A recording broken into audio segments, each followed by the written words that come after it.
Cool. Thanks so much. Again, good morning. Really excited to be talking to all of you about kind of the nuances of B2B analytics.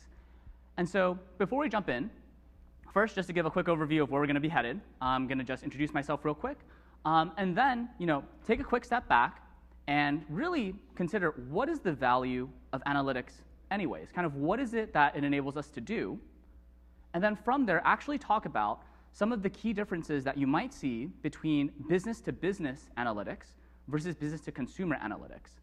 And the reason why I bring this up is because a lot of us, kind of based on our backgrounds, are really trained in business-to-consumer analytics, even if that's not the way that it was taught to us. And it's really important for us to kind of keep in mind kind of all of the different things that might be different in B2B and kind of how that might impact your analysis. And then from there, go ahead and talk through a couple of real-life stories that happened to me, so that hopefully others don't fall into the same mistakes. And then with any other time, Q&A. So again, I'm Clement. As Sachin said, I am currently a product manager at Blend. Blend is a fintech startup based here in San Francisco. It's a digital lending platform used by Wells Fargo, US Bank, more than 200 other lenders. And kind of there, we're always thinking about how do we provide more value, not just to our customers, but also to our customers' customers. And of course, analytics plays a really large role there. And again, on top of that, I also write for Product Manager HQ. I've written more than 60 articles so far. So kind of hopefully those can help to serve as a resource as well, kind of within the business-to-business product management space. And so with that, kind of my previous backgrounds have been kind of analytics driven, right? Like I was an ex-biologist, I was an ex-consultant, ex-analyst, right? And so kind of I've had some experience in working with analyses and then just finding out that, hey, they don't actually work the way that I wanted them to because I was trying to do them in B2B when I was just thinking that, oh, B2C analytics is just going to work just fine, and they didn't. And so again, just taking that quick step back, what's the value of analytics anyways? The word analyze actually literally means to break down. So kind of in Greek, lys is break, ana is down, right? So it literally means to break down. And kind of the way that I like to think about analytics is it's a lot like cooking. Specifically, it's like cutting up fruits and vegetables. Why is that? Because when you go ahead and you cut up that cabbage, right, whether you're going to make a soup or a salad or a stir fry, you're really trying to break down kind of that piece of food and reassemble it so that you're able to drive unique value that wasn't there before, right? And that's how I like to think about analytics as well. It's you have all of this raw information, this reality that exists in the world. How do you take that and break it down so that you can actually yield net new insights that then you can use to drive value? And so because this is San Francisco, I'd like to talk about avocados.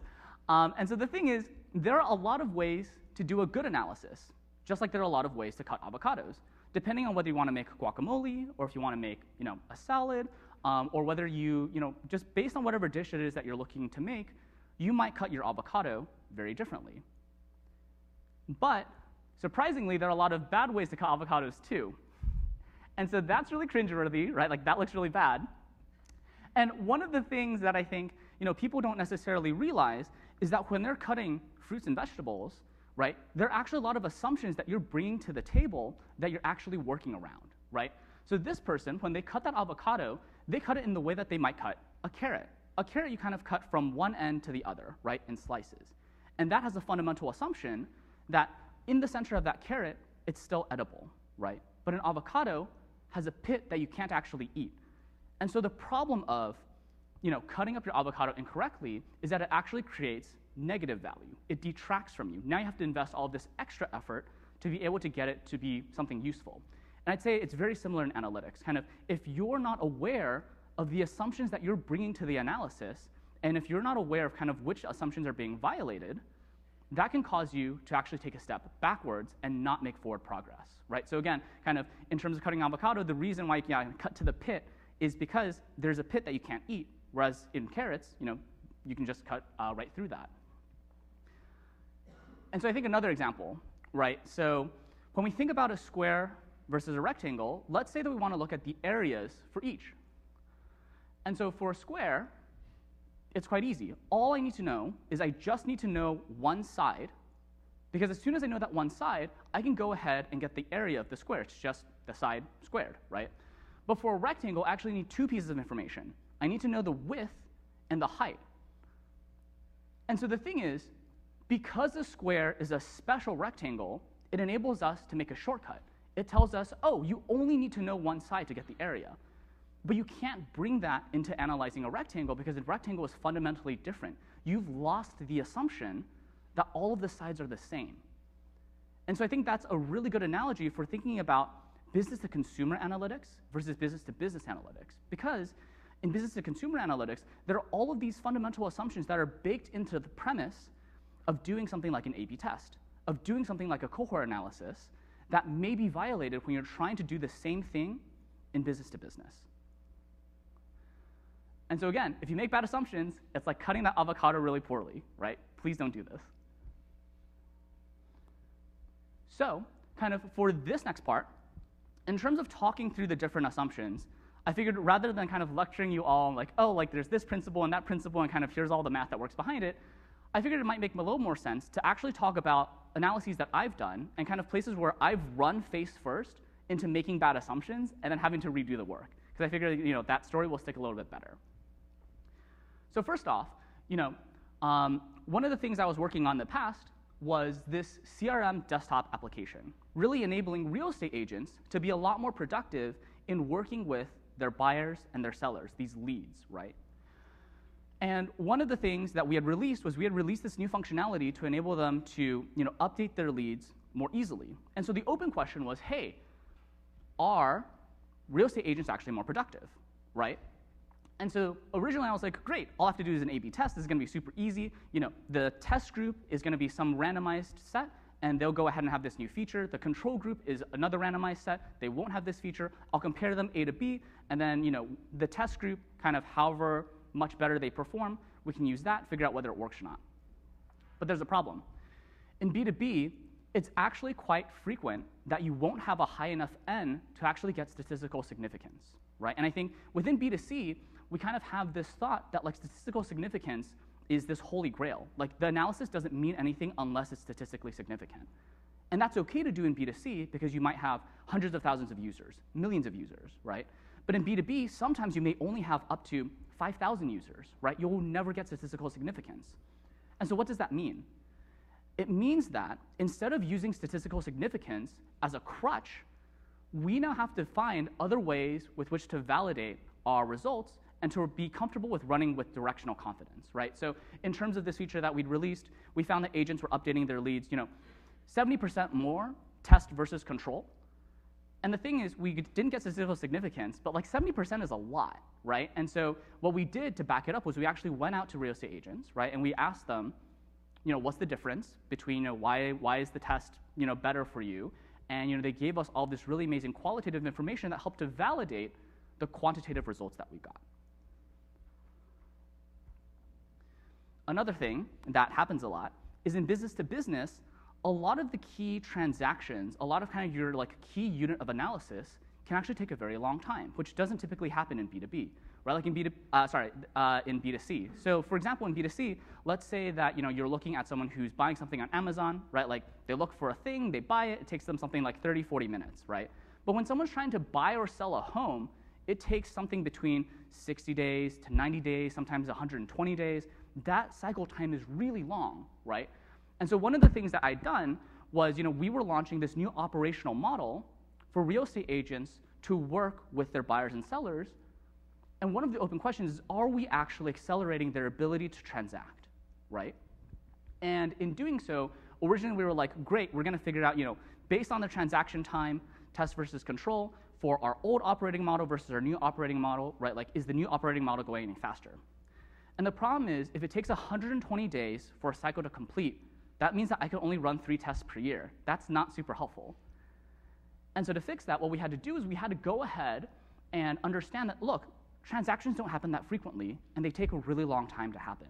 What we need to do is we need to find leading indicators, things that we think are correlated with the close of the transaction, and use that to actually drive our analyses. And so instead, we started looking at things such as, did the real estate agent meet the client yet? Did the real estate agent sign a contract with the client yet, even though the home is not yet sold? And again, with this new operating model, one of the things that we were interested in is understanding, hey, do real estate agents actually prefer working with us in this new operating model? Can we actually get them to come join us instead of kind of leaving to work with a competitor? And so we're like, okay, seems pretty easy. All you have to do is do like an NPS analysis, a net promoter score, because the net promoter score says how likely are you to refer this product or service to a friend, right? And the thing is, we did that, and for some reason we got almost every single agent telling us that they were happy with us and that they wanted to refer all of their friends to come work with us, and yet very few did. Why might that be the case? Well, the thing is, in B2C, typically the consumer, the user, is actually also the decision maker. But in B2B, what you wind up having is that there are a lot of these dynamics that exist where you no longer have organizations of one.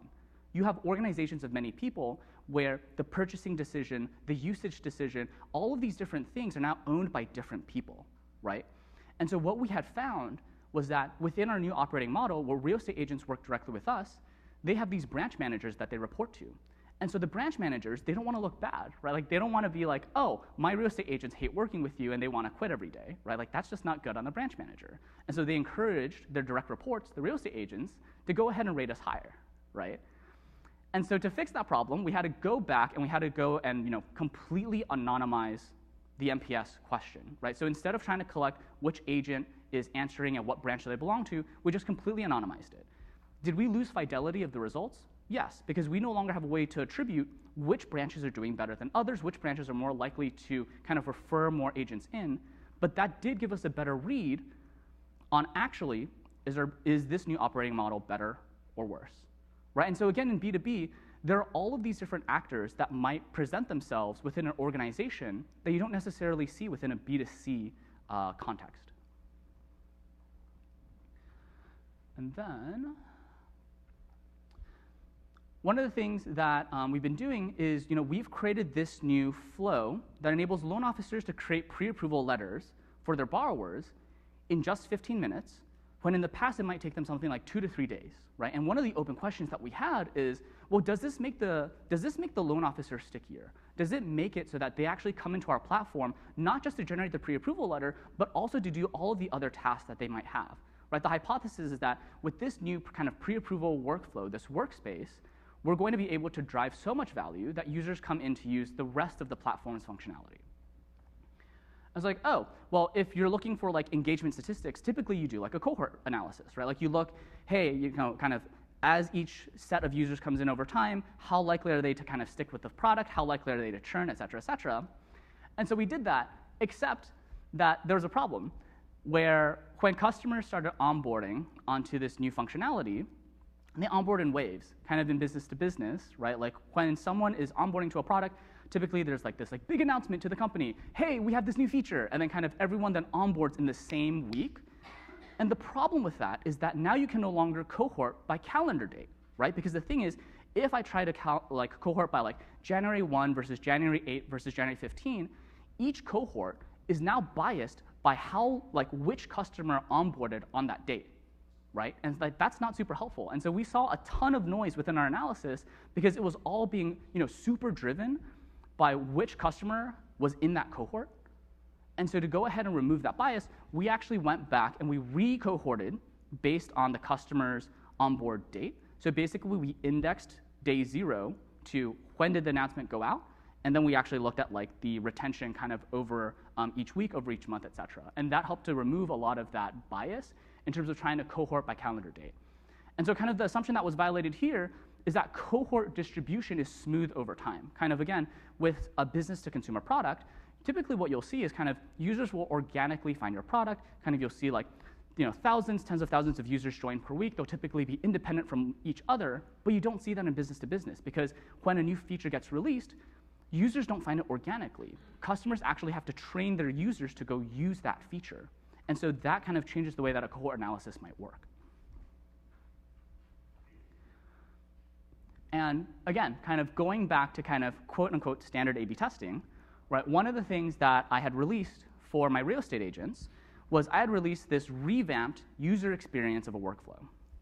And the thought is, hey, are users actually more productive, right? So originally we were like, hey, we're going to A/B test. This is going to be great. It's okay that we don't have statistical significance because we learned from before that that's not all that important as long as we have like directional confidence. But there was a problem. When we tried to release the feature by randomizing at the user level, our branches got really mad at us. And the reason why they got so mad at us was because a branch manager might have something like 10 real estate agents reporting to them.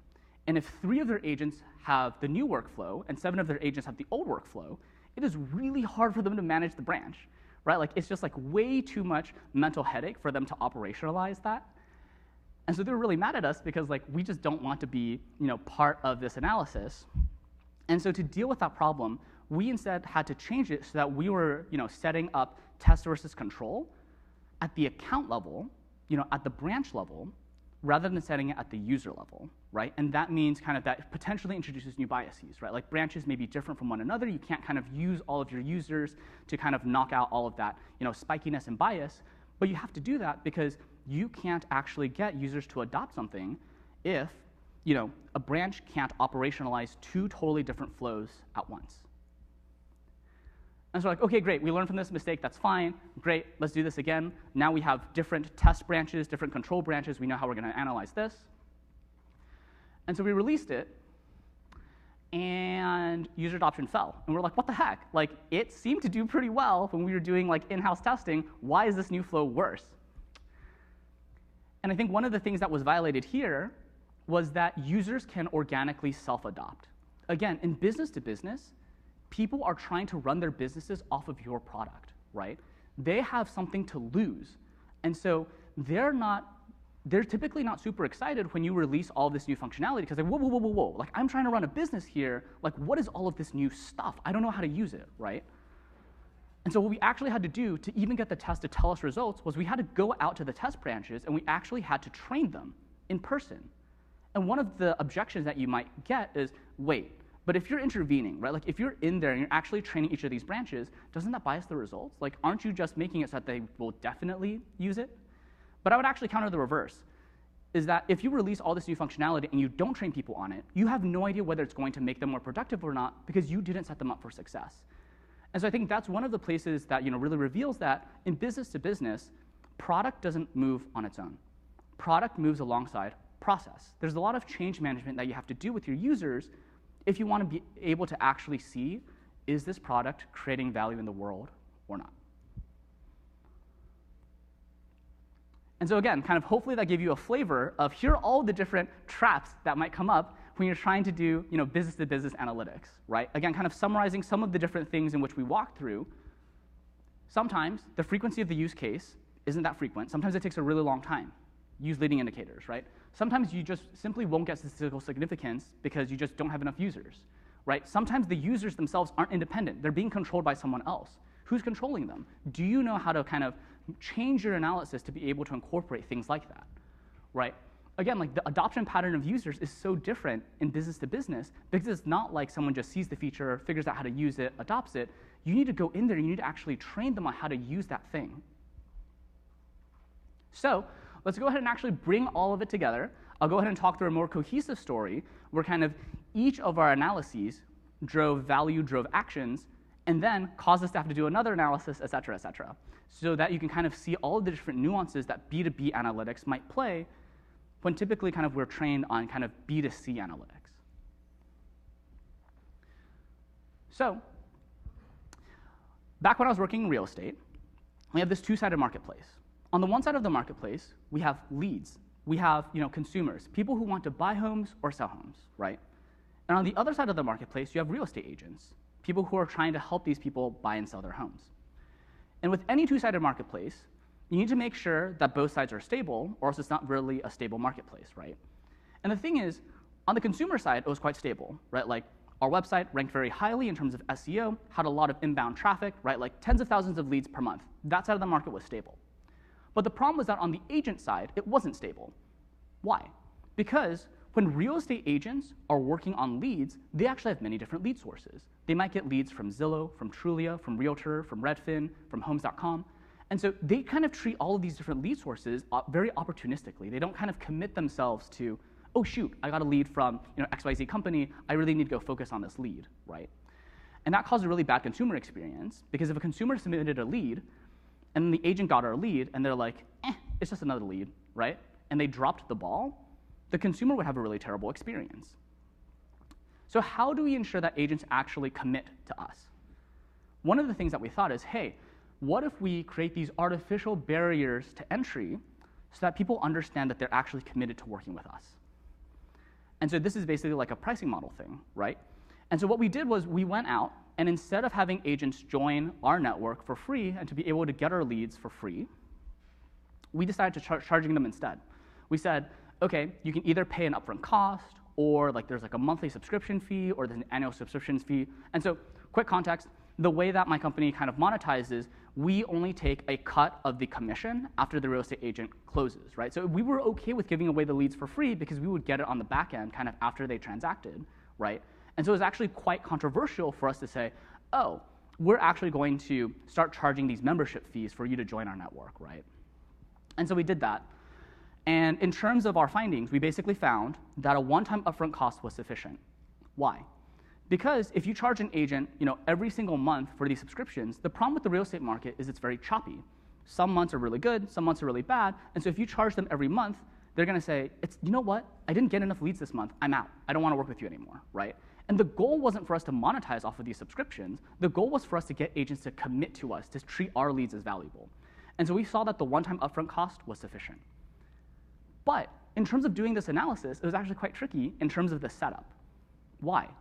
Because real estate agents talk to each other, right? Like, real estate agents in like neighboring geographies talk to each other all the time. They're always sharing their business practices. They're always sharing, what's working, what's not working, how's the market doing. And so we had to be really careful in terms of rolling out these different test cells, right? Like the one-time upfront cost versus the control of, no cost versus like another cell of, we're charging it every month. We had to be really careful about that rollout because we'd seen in the past that when we did something like this, if an agent in a free market talked to an agent who was in a charged market, the charged market agent would freak out. They're like, what the heck, right? Like, why are you treating me so much worse? They wouldn't want to work with you anymore, right? And so we had to be really careful about that. Luckily, real estate agents typically work in counties. They work in kind of these different associations where they post their listings on these things called multiple listing services, MLSs. And so we were able to use that to cleanly segment our markets. But that's one of the things you have to keep in mind is that in business to business, users talk. Users can influence each other across test cells in a way that you don't typically see in business to consumer. And so great, we figured out that like, hey, the one-time upfront cost works. We went ahead and rolled it out to the entire network. And then that created a new problem. What was the new problem? The new problem is, okay, great, agents are now committed to us. They have this sunk cost, right? I paid this amount to join you, and so now I'm gonna treat your leads as something valuable. But the problem is that we weren't getting engagement. As I mentioned, we only earn if our agent succeeds, only if they close that transaction, right? And we were finding that even though we were giving them free products, we gave them a free CRM, we gave them all these productivity tools, they somehow were not accelerating their businesses. And that just seemed really odd. It's like, well, we're giving you a CRM for free, we're giving you these leads for free, like why are you not transacting any better, right? And so we really wanted to increase agent engagement on kind of the CRM platform that I owned, because that would increase agent transactions, right? If someone's going in there and updating their leads and kind of moving people through the flow, ideally they would actually go ahead and actually close that deal so that the home is sold or the home is bought. And so kind of previously, we were kind of doing things at a very aggregate level. We tried doing all these different tests in terms of like, oh, like can we do like new user onboarding? Can we do like new welcome calls? We were always targeting this kind of like general overall metric of agent engagement. We were looking at agents as a monolith. Every agent operates the same. And that assumption is not true. One of the things that I found while I was out in the field talking with real estate agents is that there were some agents who seemed to be doing things really differently. And they seemed to be the ones who were succeeding, which is really weird. And so I was telling my team, look, I want to go look at these outliers. I realize it's not best practice to go look at outliers when kind of the bulk of the users are sitting kind of at the median, but I think the outliers have something to teach us. And after months and months and months of debating, we're like, fine, Clement, go look at the outliers. We have nothing to lose anyways. It's not like we're moving the metric anyhow. So I did that. I went out to these engaged users, and I sat alongside them and watched the way in which they used our CRM app. And I noticed that the way that they were using it was very, very, very different from the way that kind of our standard users were using it. And so the way that we had basically said it is like, hey, look, like when we give you a lead, you should try to accept that lead as fast as you can. Like you should work on as many things as you can, right? But we found that the agents who are actually performing really, really well are way more discerning. They actually felt empowered to reject leads that they didn't think that they could act on. They were happy to reassign leads to their teammates.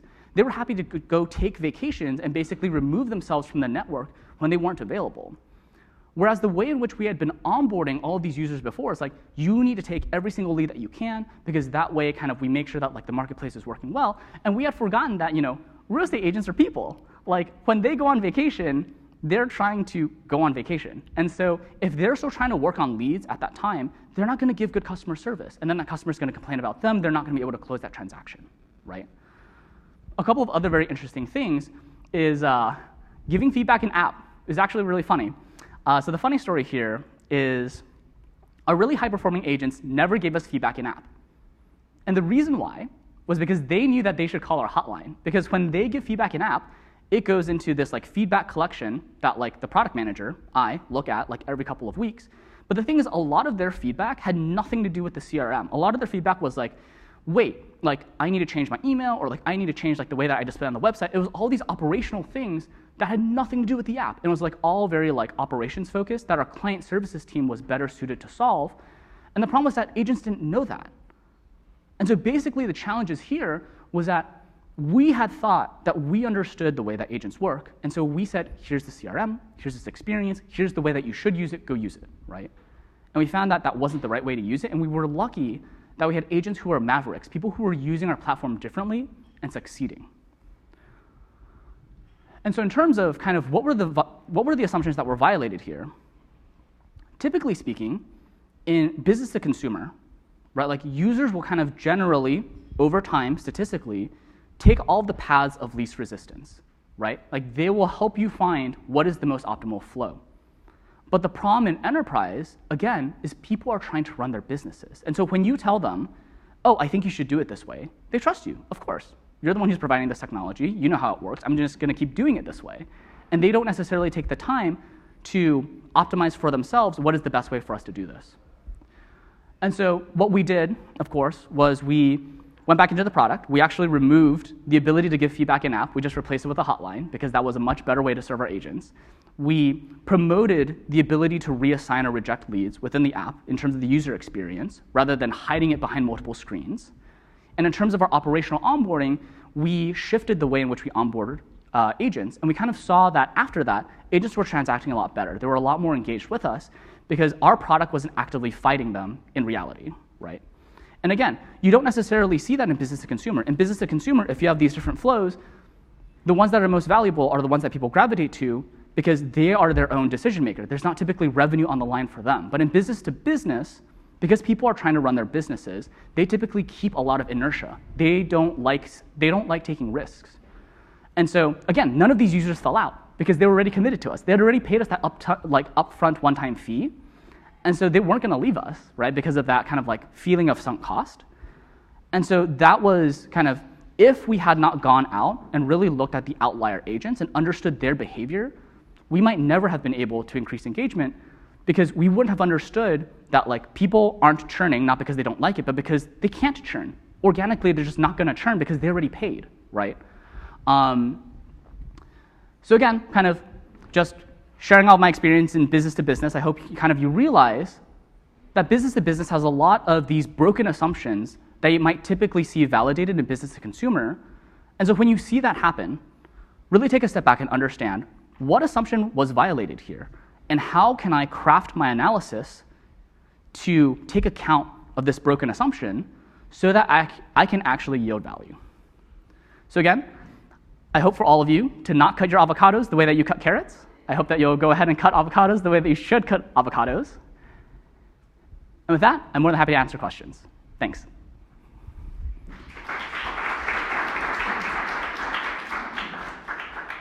Yeah, go ahead. So I have one question. I saw that you had engaged users and disengaged users. Mm-hmm. You described having branches, and you also described individual agents. Why did you decide to go with users as the source of truth for engagement versus disengagement versus branches? Yeah, that's a fantastic question. So again, the question is, in terms of performing that analysis, why did I look at user behavior, engaged versus disengaged, rather than looking at it from a branch level of like which branches are performing better versus worse? So one of the things that I hadn't clarified, and this is on me, apologies, is that we were actually running two different business models at once. So one of our business models was that real estate agents work directly with us in-house. We are a real estate brokerage. In that case, we should always work at kind of a branch level. The analysis that I was mentioning in terms of that like CRM app was working with what we call partner agents, agents who don't formally work with us but are paying us for the, where we're giving them leads for free and then they go ahead and transact on it. And so because of these two very different operational models, right, kind of the unit of analysis is different.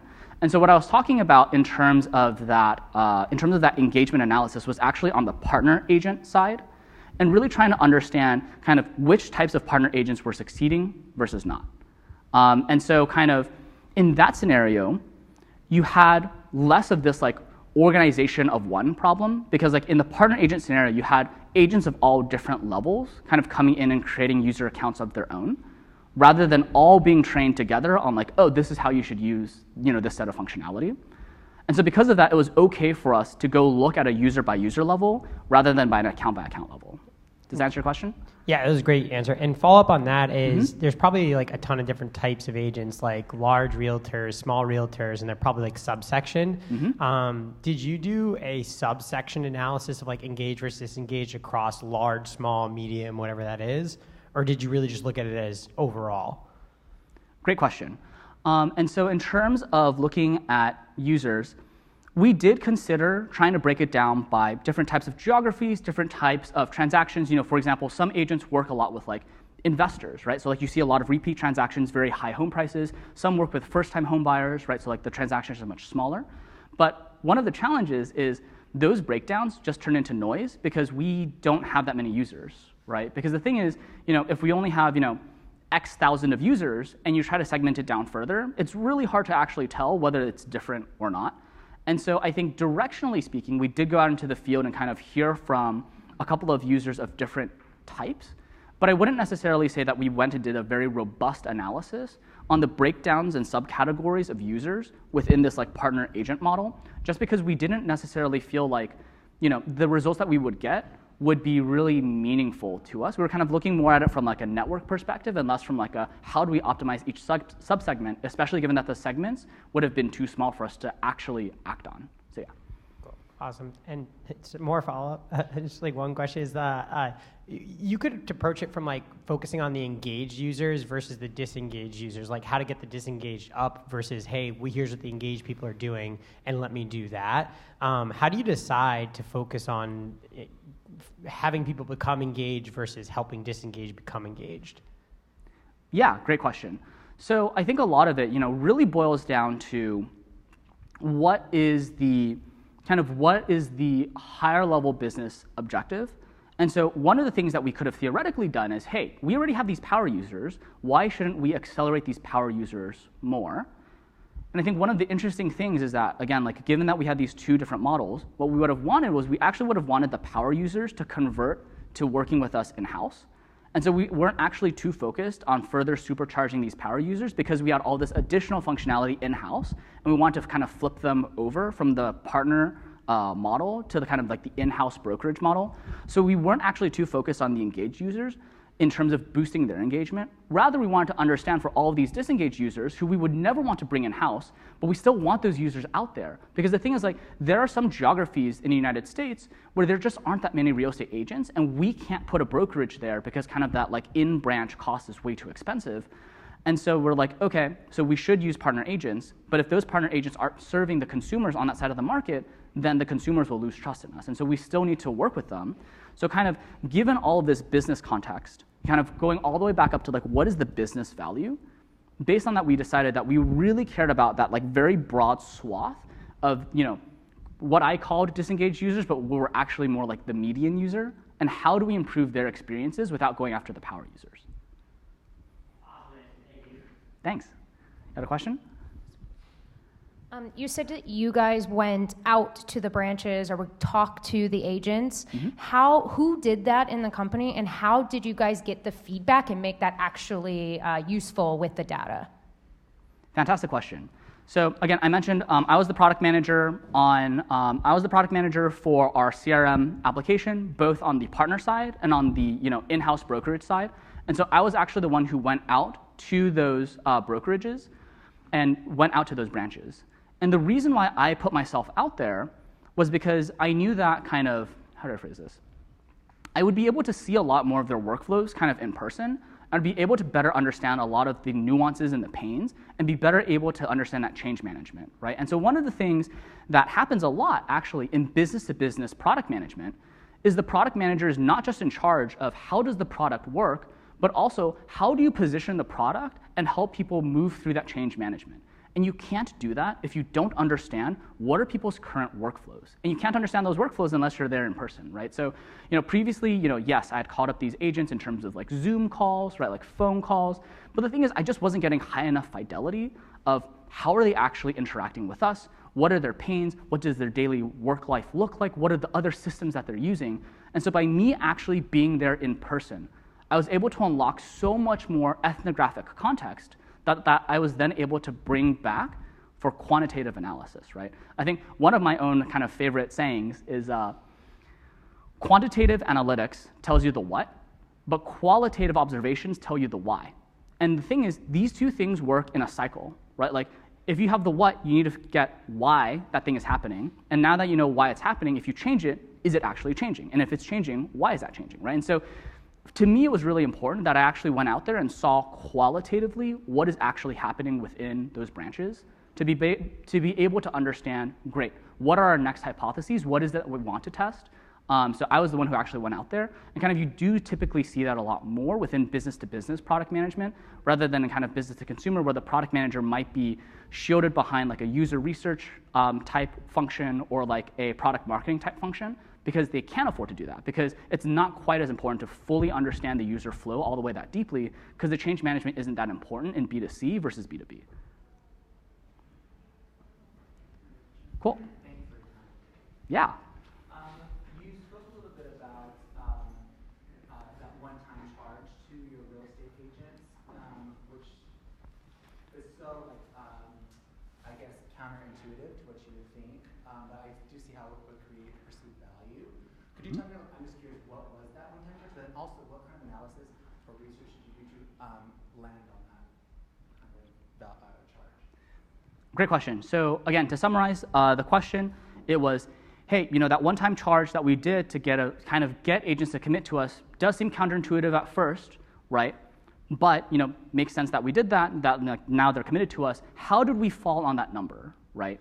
And so I think that's a really good question. And what was the number? I unfortunately cannot reveal the number, NDA. But in terms of how we settled on the number, right? I think a lot of product management, and honestly a lot of business to business, leans into art more than it leans into science, I'd say, especially given that you don't have that many users with which to work off of. And so a couple of things in which we tried, I think, was going out to existing real estate agents and kind of asking them like, how do I phrase this? Kind of how devastated would you be if like we removed this thing from you, right? Like if we remove kind of all of the leads that we would have piped to you, how devastated would you be? And then like based on that qualitative like devastated or like not that devastated at all, then based on that it's like, okay, great. How much would you pay if we were to give that back to you? And like that's like one potential way to test for price elasticity, but it's not the best way because of course they're always going to say, well, no, I don't want to pay anything, right? The other thing is kind of like, again, kind of working through different gut checks, I'd say. And so we definitely didn't want the one-time cost to be anything close to an actual real estate transaction, right? Like, again, like within real estate, the way that commissions work is that like the home price, you take 3% of that, you give that to a real estate agent, and then we would take some cut of that and we would retain that for ourselves because we'd given them this lead for free. We were basically their like marketing function. And so we figured that like, look, like in terms of that one-time cost, it definitely shouldn't be anywhere close to like that like portion that we're taking from them. It should be something that is heavy enough that they understand that this changed their balance books for the month, but not heavy enough that they notice it for the year, right? And so again, kind of a lot of it leaned back into art of like, in terms of the type of psychology that we wanted to invoke, we wanted the user to feel a little bit of pain, because we wanted them to understand that I am committing to you, but we definitely didn't want it to be so big that they would then stop working with us after doing like a very rational analysis of like, well, can my business even sustain this hit, right? So kind of that should help to align you towards like in the general range what we're retargeting. So yeah. Mm-hmm. Yeah, go ahead. So thanks. Okay. So you've got your the analysis you're looking at with engaged users and disengaged users. Mm-hmm. You were showing us earlier. Imagine like you're presenting it to stakeholders and someone asks you, well, that's not statistically significant. Why should I trust this? What would your response to be to that sort of thing? Yeah, that's a fantastic question. So again, kind of, if someone pushes back on you with like, this isn't statistically significant, right? There are a couple of things to keep in mind. So first off, statistical significance in general is just a human construct, right? Like statistics is just how humans try to classify the world. And so statistical significance is already a construct, right? Like it is something that we made up. We say, oh, well, it's pretty unlikely that this was due to chance, right? And so typically when executives are relying on this crutch of statistical significance, it's because someone told them that was important. And it's not necessarily actually truly important. It's something that they were told is important. And so if you can understand why they are focused on that thing, why is it so important to them, you can help them take a couple steps back, right? It's like, well, look, kind of the goal of statistical significance is to let you know that this thing didn't happen randomly, right? But if you have a lot of compelling evidence from the field, then they're going to trust you. Because the thing is, like, humans, at the end of the day, all of us are very narrative-based, right? Like, we're inherently not data-crunching machines. We inherently listen to stories. And so many times, what is more compelling to an executive is to actually see 5, 10, 15, 50 stories of why this thing is better or why this thing is worse. And that typically will get them to flip their mind more so than a statistically significant result. And so again, the thing to keep in mind is executives are people too. And people respond really well to stories. And so if they're indexing on statistical significance, it's because they think it's important. Why do they think it's important? Because they feel that that helps to mitigate risk. Well, can you show them that the thing that you're doing actually exists in reality? There is no risk. It actually is happening, right? And that can help to remove sort of that concern. I think the other thing to keep in mind is before you go talk to an executive about non-statistically significant results, typically it helps to talk to them before a big readout, just because you don't want to be asked that question in kind of like a big council of people. And so, again, with executives, especially in business to business, typically they get it, right? Like if you're always sharing to them that, look, we will never have results that are statistically significant because our market is so small, like we just don't have enough users, and that's just not physically possible, they'll get it, and they will accept in exchange other measures of evidence. Does that make sense? Cool. Again, thanks everyone, really appreciate it.